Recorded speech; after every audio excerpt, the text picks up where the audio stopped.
Hi, my name is Peter Stillwell, and I'm going to be presenting on media ecology.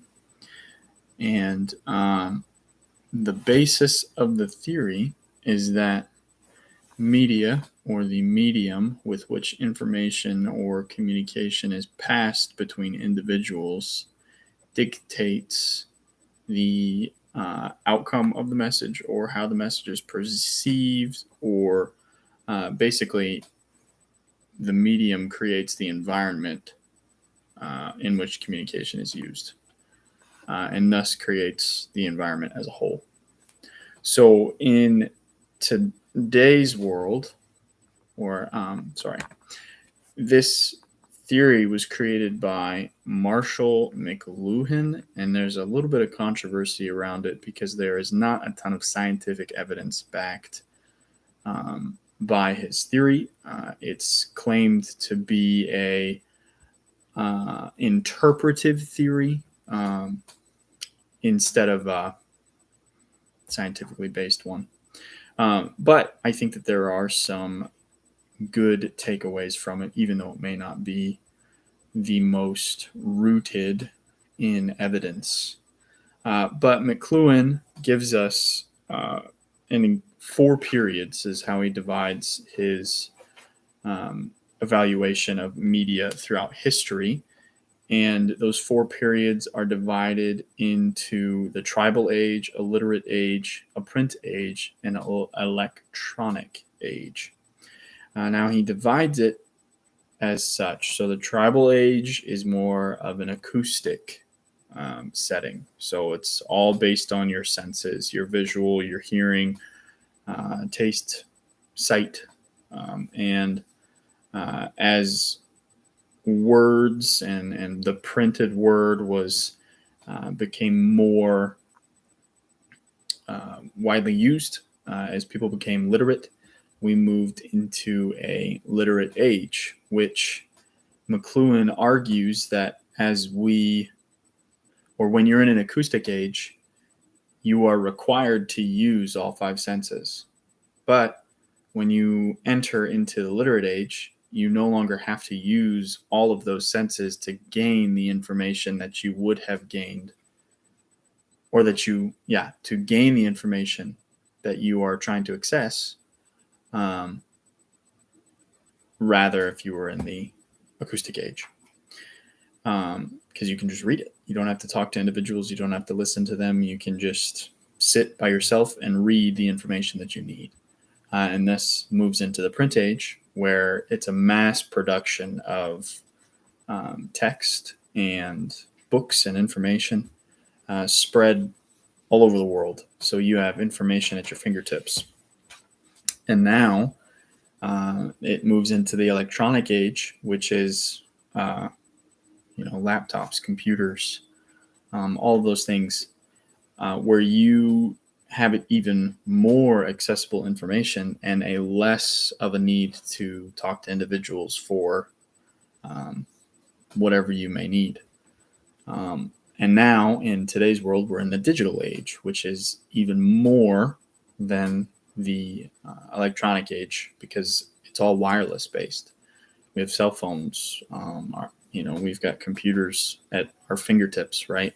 And you can Google something and get your answer in 0.76 seconds. I mean, Google shows you the timer. It's pretty amazing.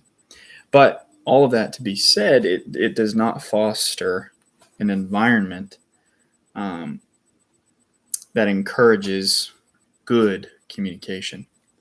And again, as I did last time, I'm going to use GM as my corporation. And GM currently uses a lot of electronic media. And I think that that's a given for any company in today's world. I've got email, I've got a Workday account, I've got we use this thing called Socrates. It's another platform that we get our news on. You can see what the CEO is talking about, check your market shares and all that, whatever. And then we have a core company cell phone. We've got, countless other things that we use for communication on a day-to-day basis. And it does not foster an environment, which GM is all about inclusion and diversity and all these things. And they sound good, but they are not being put into practice to the best level that they can because of this blocker that is the media or the medium we are using to access our information.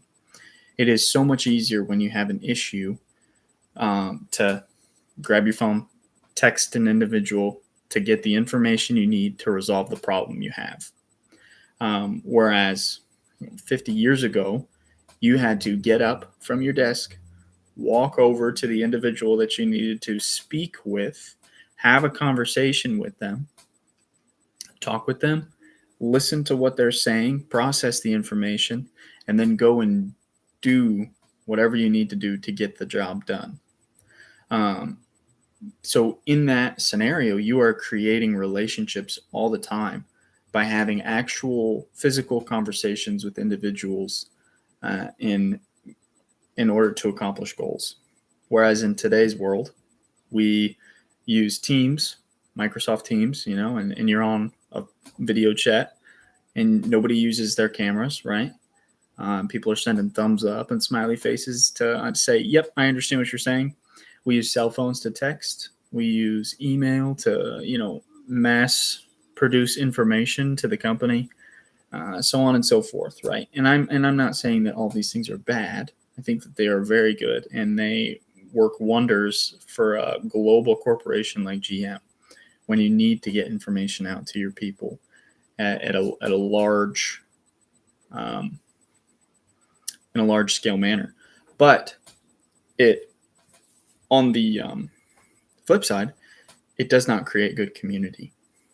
So what I am advocating for and what I think that GM could benefit from learning about this media ecology theory is that when it comes to team-based processes and the way that they go about their day-to-day business, it would be more beneficial to use less technology in the communication of the team and use more interpersonal relationships and use interpersonal communication. So have more face-to-face meetings, have less texting to solve problems and having conversations, one-to-one or two-to-two, however many it takes to solve the problem. And I think that would foster a community that actually supports one another. It's easy to text an answer, but when you have a conversation with an individual, it creates a team. A good example of this is a sports team. You are required on a daily basis on a sports team to physically interact with your teammates. And that physical interaction, that communication, that working through the problems to solve them and better yourself creates a team aspect like no other. If you've been a part of a high school sport or a college sport, you know what I'm talking about, that there is just some kind of cohesive unit that is created when you go through trials and overcome them with a team in a physical manner, right? Not necessarily, strength, but having communication with your teammates and overcoming the struggle. Whereas you can't accomplish that same feeling or level of team participation through an email chain. You can't garner that same respect and rapport that you gain from having fought in the trenches together in a real life scenario the same way that you can over text. It just does not create the same environment. And a practical way that I think that GM could implement this is by encouraging their shift leaders to implement this on their shifts. You've got 8 or 9 different shift leaders in a plant every shift, and they're over 6 to 8 group leaders, and those group leaders are over 20 to 40 hourly individuals. So if your shift leader is encouraging a good interpersonal community with their group leaders, they aren't, using text and email and Teams and whatever other medium they're trying to convey information through. If they don't use those exclusively, but rather call meetings or walk over and talk to them or encourage their group leaders to come and have a conversation with them to get problems solved, or to even come out to the floor and solve a problem with their group leader in a real time, that then would foster the group leaders into a more team-like, more rapport, whatever, community, which would then encourage them to do the same thing with their team instead of sitting at their desk, seeing that there's a problem, texting their team leaders and saying, hey, check this out for me, and then get back to me with the information of why it was down. It's a trickle-down effect, Reaganomics, based upon media ecology. I think that we focus too much on the screens in front of us and not on the people that are actually behind the screens. In order to foster good community, you have to have real relationships with people. And real relationships don't happen over text. They don't happen over email. They don't happen over Teams. They happen by having actual conversations and working through problems and solving them with other individuals. So GM can use media ecology to understand that in a global manner, it's okay to use the media that is provided to give mass communication, but they should encourage in smaller team units to use less media that is electronically motivated and move to a more acoustic style of media, using all 5 senses to understand and communicate with one another in order to accomplish goals. Thanks.